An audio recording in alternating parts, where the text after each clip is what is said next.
We also have treatment protocols that we design based on research. Everything, even the arrival protocols, everything is going to be based on research.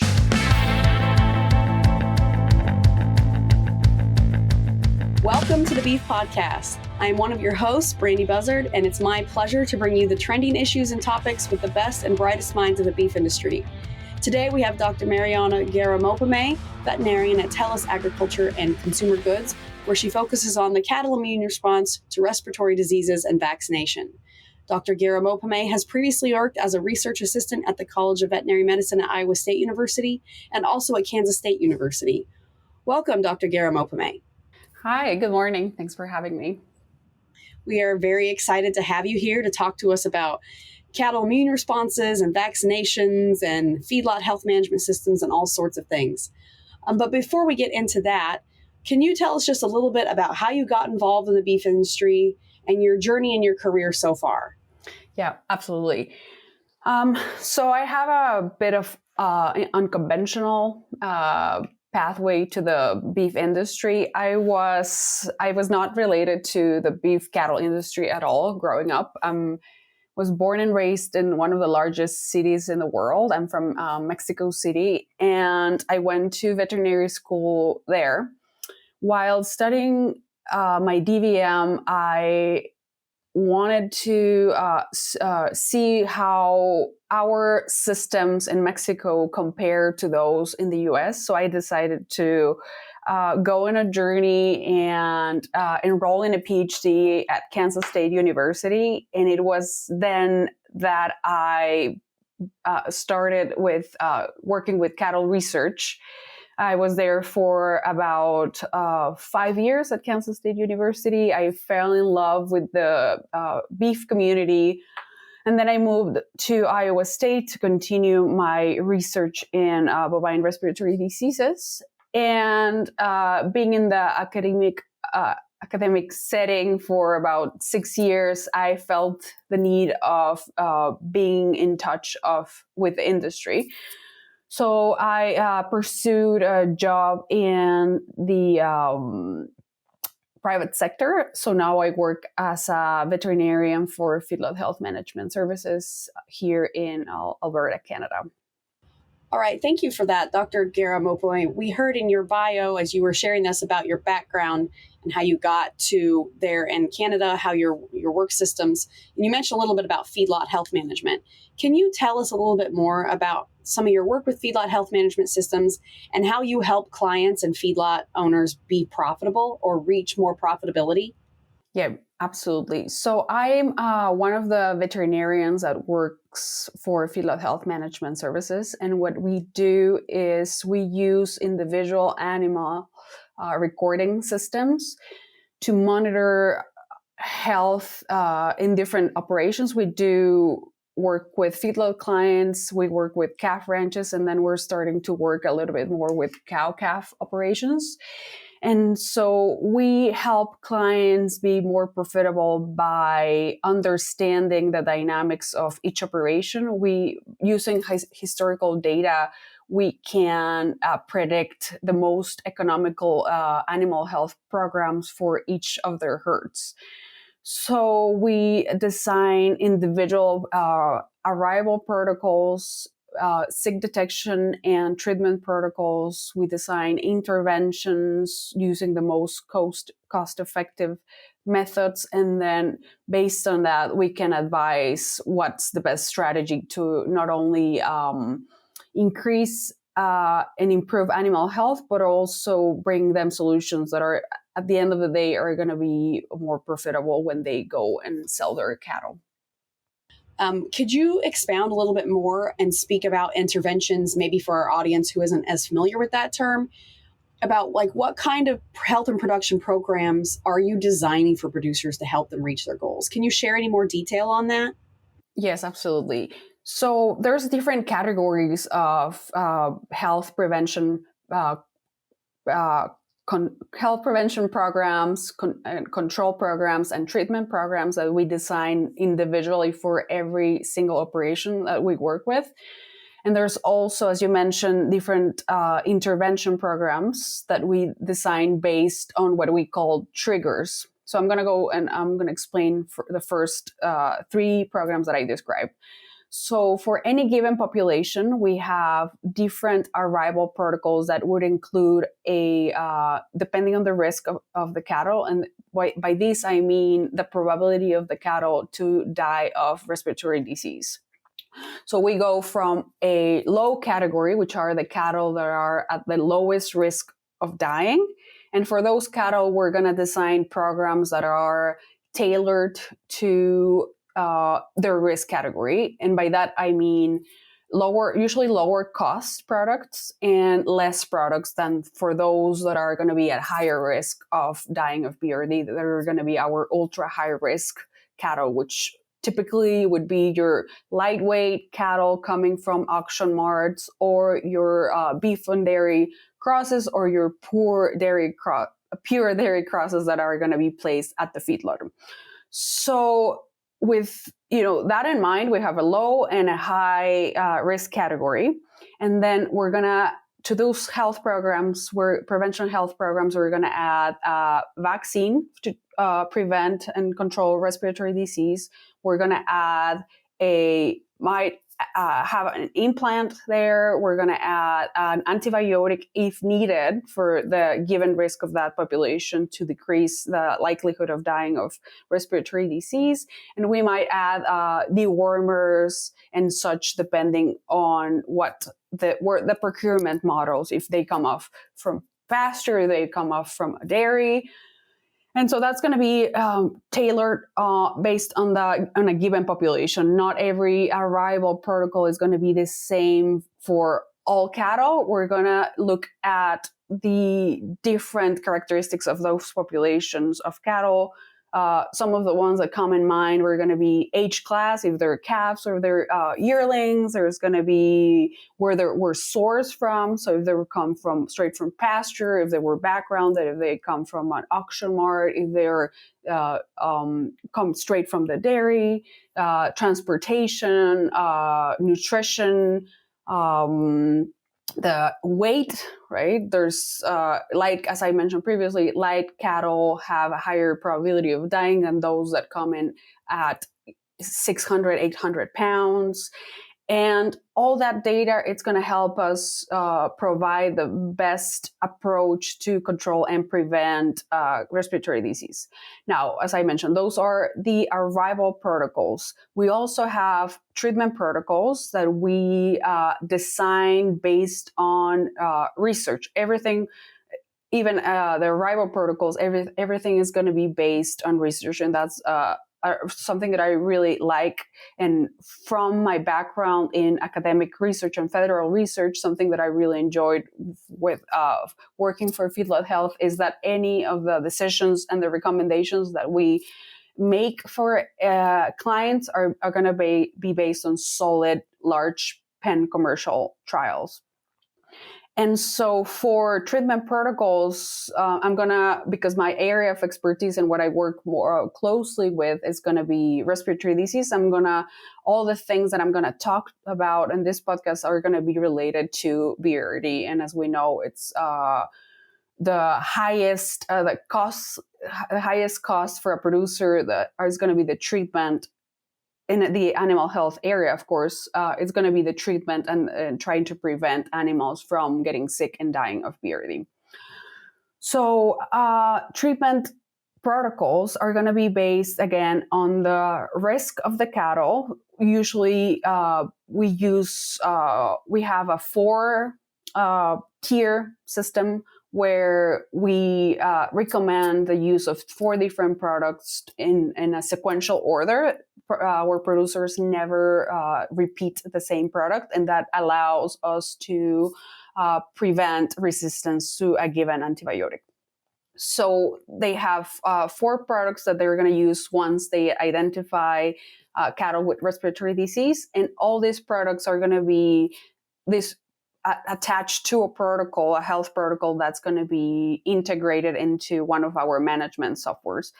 So once the pen writers detect sick cattle, we bring them to the processing barn or the hospital barn, depending on the facilities they own, and they're gonna register them in the software. They're gonna scan their RFID tags, and then based on what they saw in the pen, they're gonna type in the diagnosis, for example, respiratory disease, and then the protocols are gonna be embedded on the software.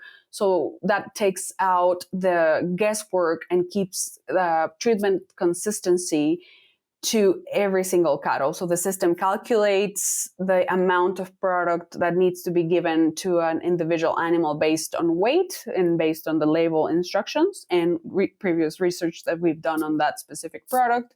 And then it tells the employee exactly how much to apply and where to apply it. And then that keeps a record of the treatment of that animal, the date, and even the time. And then it allows them to keep records of any treatment, so that if that animal is identified as sick again, and they decide to pull and treat, they're going to have a previous event that shows them this animal was treated. For example, I'm just going to throw a brand name out there with Wrestler, right? So the next product that has shown to be the most effective at reducing mortality and morbidity, and also is the most cost effective. And this is just a hypothetical scenario. Don't take this as exactly what we do, but let's say the next product is going to be Exceed. And so that goes, it's the same process again. The system tells them exactly how much to administer, where to administer, and then most importantly, I would say it tells them the withdrawal. So we keep records of the withdrawals in all the products so that they know exactly how much was given and when they can ship the cattle if needed. And then moving on to the next section of your question was intervention strategies. By monitoring an individual animal health, we know from this, the company was founded in 1983. So we have records of cattle from since then, and then annually we have over 4 million cattle in our system. So we know exactly, given historical data, we have benchmarkings that tell us for a given population, for a given gender, for a given category risk, we know the probability of either getting sick from respiratory disease or dying from respiratory disease. So we have daily reports that show us the trends of the different populations and how are those populations trending against a database. So for example, here in Western Canada, we have a large database that integrates most of our clients in a single pile, if you will. And so if you want to compare, for example, your cattle, Brandy, against all the cattle in Western Canada, if you were to feed cattle here in Canada, then we would compare how your cattle are trending on their health outcomes, and we can predict if they're going to exceed that threshold, and that then we receive a trigger report. That trigger report, what tells us is these cattle are outside of what they're expected to do health-wise, and so we can intervene then. That's what I mean about when I say interventions. So we have these systems in place that flags the system and tells us there's something wrong with this group of cattle, with this lot, with this pen. There's something that needs to be done to get back to what is expected, the trends of the health trends that it's expected. So that can look a lot of different ways. Usually the next step would be, as veterinarians, would be going to the site and corroborating that what the system is telling us, the data matches the biological outcome, how cattle look, if they're really sick, if something else can explain why they look different. The numbers look different than what is expected.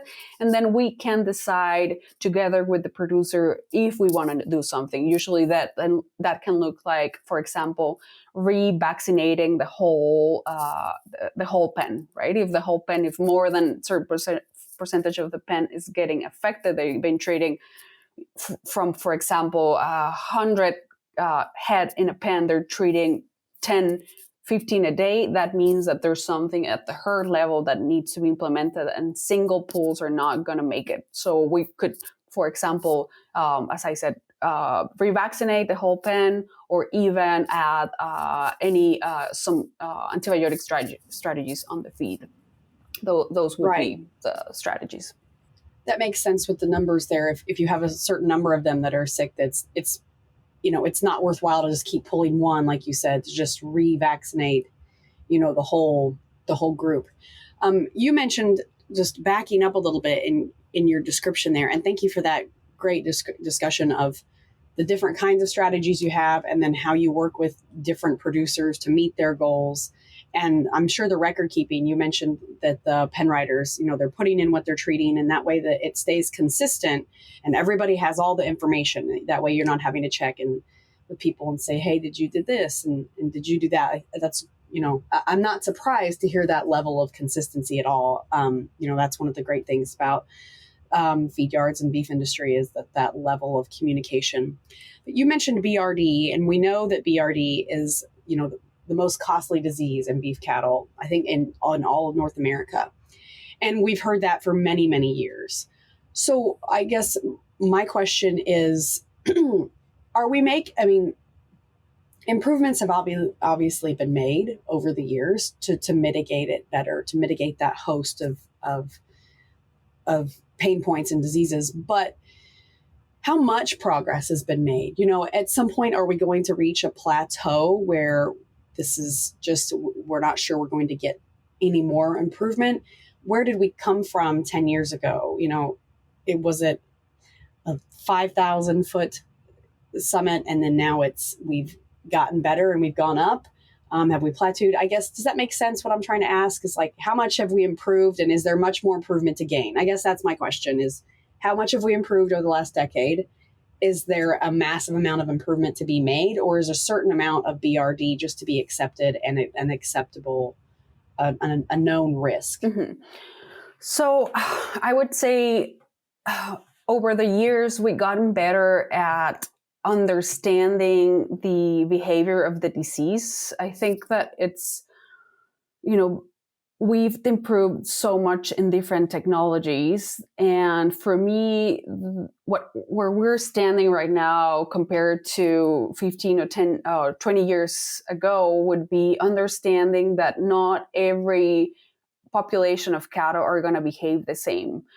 I don't like generalizing. So when we talk about BRD risk and we talk about BRD numbers, right, like mortality and morbidity, I think we have to understand that we are treating, and we're treating with different populations of cattle. So as I mentioned previously, we have to divide them based on the inherent risk of those populations of dying of BRD. So I would like to think that we're doing much better. There's been so many different technologies that we've tested that are showing us improvement, not only on the health outcomes, but also in the welfare of those cattle, and also, and most importantly, in the safety of the end product to that consumer. So I think, to answer your question in a nutshell, I think based on the data, there's been some large improvements. Of course, there's still room for a lot of improvements, and some of the areas that excite me the most are those that we're going back to the basics to try to understand and manage better the risk of getting sick. I think that you made a good point there, is that, we're going to keep trying to improve. That's a really good point, that there has been progress made, and that it's hard to speak to large populations because, everything is different. So I appreciate that I asked a very general question, and I didn't set you up for a great, I didn't set us up for a great answer, just because it's hard to answer in generalities, because cattle are fed in all geographies. I mean, you're in Alberta, and I imagine the geography in Alberta and obviously the weather is very different, and that can affect the way cattle perform and the way they, how easy it is for them to stay alive, basically. But you said something that made me think about this is you mentioned that we're always going to try to keep finding improvements. And I think that's a statement that applies to the entire beef industry, whether it's in feedlot health or nutrition or sustainability or animal care. Like, we're always going to try to do things better. And so I guess my question is that, I mean, that's a little bit of advocacy, right? Trying to get better at things so that we can tell our customers and grocery shoppers, this is what we're doing, this is where we were, this is where we are now, and this is where we're trying to go. We're always trying to improve. You had said something earlier before we were on the air, that you think most people would disagree with this statement, and that would be that advocacy for the beef industry matters. So can you expound a little bit on that, on why you believe that most people would disagree with the fact that advocacy for the beef industry matters? Yeah, absolutely. So in my experience, it's been a quite eye-opening that not many people, and I work with different industry members. So I work from peers, veterinarians, nutritionists, people that buy cattle, people that feed cattle, people that cowboys and such. And I find that, although everybody is passionate about the industry and you can talk all day long about why they do what they do, I don't think most people understand that we have to reach our consumers. We would like to think that by doing what I do, which is take care of cattle, the health, improve health, that's just enough, right? But for me, it's our responsibility to reach consumers and let them know that what we do every day matters and how we do things, because not everybody really understands, and they think it's, it is somebody else's job. It is the job of the NCBA to show, why we do what we do and all those true facts, which, in my opinion, we should all get involved a little bit, at least enrolling in any of those online advocacy programs, and understand there's so many things that I thought I knew about the industry and I really didn't until I went on and really researched what would happen if somebody asks me the question of how like the different sectors in the beef industry. Of course, I know that now, but I don't know if that answers your question.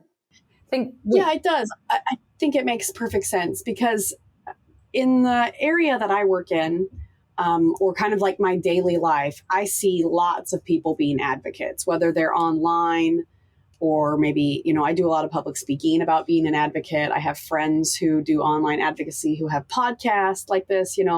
I see that a lot, but I don't see a lot of the people that you are working with every day. I mean, I that's not the network of people that are showing up in my social media feeds. And so it's interesting that even though I feel like a lot of people are advocates, it's interesting. And I believe you that you say that there's a lot of people who just think it's someone else's job.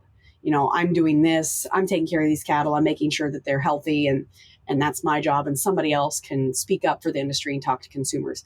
But I agree with you in reality, like, this is the industry and the livelihood that we all love, being around cattle, whether, you're in the feedlot sector, I'm a cow-calf producer, but we both share that same love and passion for this lifestyle of having cattle and being caretakers.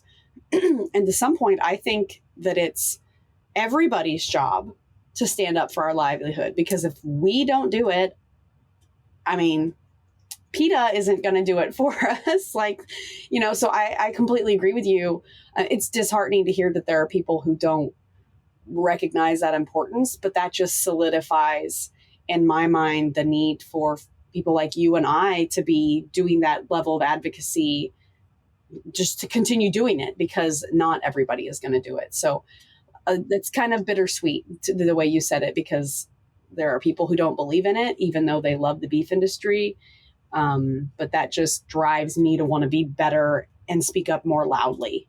Yeah, and in my experience while trying to motivate people to advocate for the industry, I'm always, when I have the opportunity to talk to veterinary students, don't even cross their mind.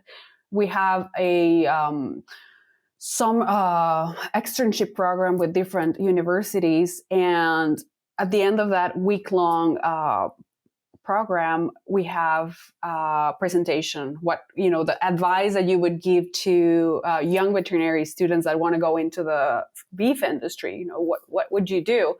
And I've given different tips on practice and professional development. And this year I decided to switch things a little, and I just wanted to spark in them the curiosity of, hey guys, this is what we do. And consumers have been shown to trust veterinarians and ranchers above everybody else. So why are we not, while we're trying to make our clients more profitable, we also need to support the industry by showing up for the industry. And if the consumers are trusting us, then it's our responsibility to share what we do to keep those cattle healthy, so that at the end of the day, they're going to have the best life possible, and they're going to reach the consumer in a safe and healthy way. So I've been really impressed with, they never thought about it, but then when somebody just puts that idea in their mind, they're going to be like, you're right. And they feel empowered. And I share with them, like, use your social media, use your LinkedIn, use your everyday conversations. If you're in the grocery store, share your story, because there's nobody that knows as much as we do about what happens in the industry as a rancher or a veterinarian. So I've been pleasantly surprised, if this, motivates you and gives you a little bit of hope. I've been pleasantly surprised that when I share the links to those websites and the programs, people usually engage, and then that changes the way they approach the consumers. That's great. That was a great soundbite that we should all do. We could just share across the industry, is that, you're there. That was just great. That, veterinarians, what resonated with me was the part where you said veterinarians and ranchers are most highly trusted, and that we should be using that trust to speak more about the beef industry. That really resonated, and that was great. So thank you, from a cow-calf producer, for using your platform as a veterinarian to teach young veterinarian students that importance. I have a sister-in-law. My mother-in-law is a vet, and my sister-in-law is finishing up her third year of vet school, and she understands the importance of advocacy. But I hope that the externships that she gets to do yield the same kind of valuable information that's not just professional development and building a business, but also involve that. So just thank you for speaking up and using that. So that sounds like that would be your one piece of advice for veterinarians, for veterinary students. What is if you could give one piece of advice in terms of health management to all beef producers? And I guess I'm going to narrow it down to feedlot producers or feedlot owners, because that's your specialty. So if you could give one piece of advice to all feedlot cattle owners, whether they own a feedlot or they just have cattle in a yard, what would that one piece of advice be? So the one piece of advice that I would recommend to feedlot producers would be invest in the staff that you hire. For us, it's so important, record keeping and monitoring animal health, but we would not be able to make any improvements to any given operation. Doesn't matter the size. We work from operations that have 500 to over 150,000 cattle. And I would say the most important piece would be the quality and the training that you invest in the people that are in charge of feeding and treating cattle. That makes a huge difference on the outcomes once you see the trends on health. Well, that's great.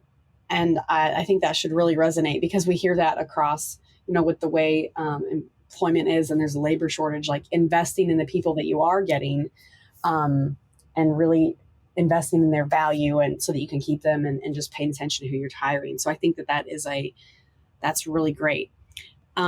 We are coming up on the end of our time here, but we have our 3 kind of rapid fire questions that we ask every guest. And so those are, and you don't have to answer them quickly. They're just the end questions. So the first one of these is, what is your favorite beef related book or resource? Whether that be like a handbook or just maybe a book about cattle or something. What is one of your favorites? I'm going to go back to the advocacy topic, and I'm going to say Sacred Cow. Oh, okay, cool. I have not read that. It actually sits on my, I'm pointing up top, but no one can see me, on my bookshelf up on my desk.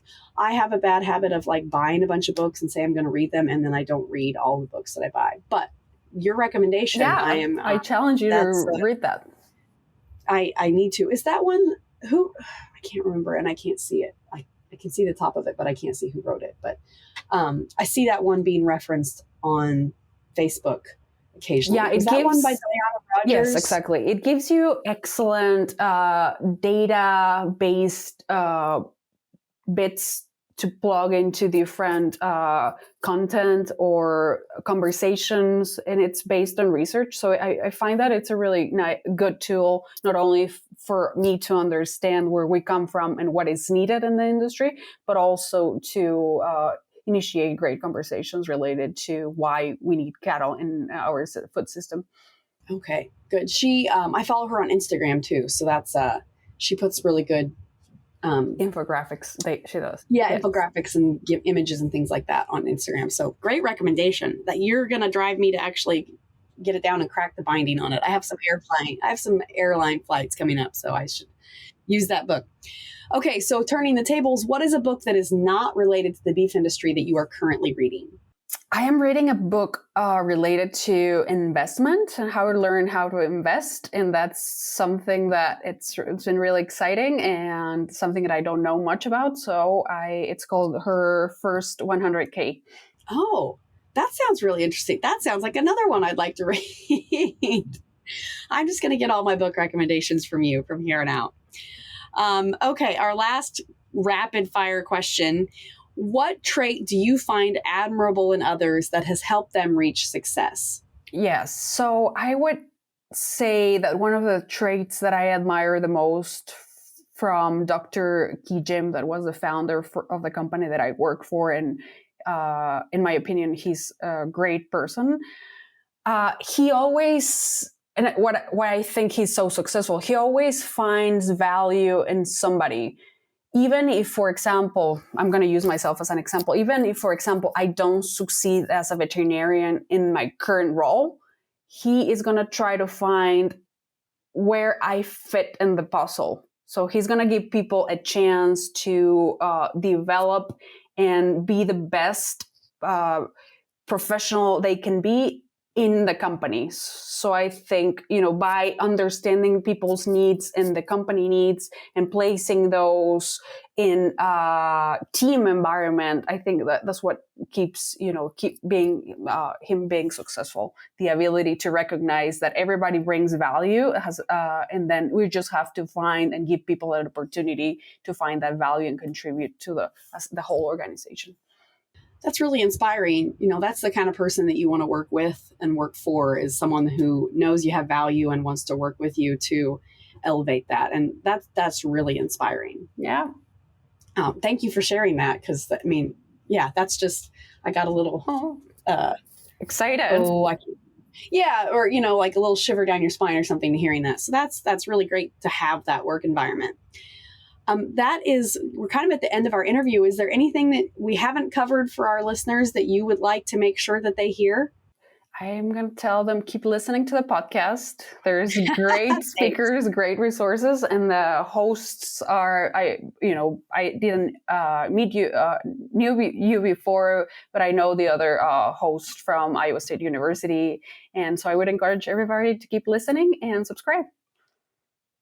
Well, thank you. Thank you for that little plug. We appreciate that. Well, that is all that we have for today. Thank you, Dr. Guerra-Maupome, for joining us on the Beef Podcast Show. If people would like to find you on social media to learn more or to get in contact with you, where can they do that? Do you have social media profiles you'd like to give a shout out? Yeah. So the most active profile that I have related to the industry would be my LinkedIn. So you can find me at Mariana Guerra-Maupome, as you mentioned, and I will be happy to connect with you and share all the different things that we do in the company and as a professional, and then whatever I find interesting on the beef industry. Well, great, you guys. You heard it here first. You can find Dr. Guerra-Maupome on LinkedIn, and she would love to talk to you more about feedlot health systems and management.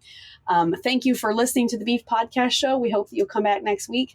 Make sure to subscribe wherever you get your podcasts, and we will talk to you all next week. Thank you.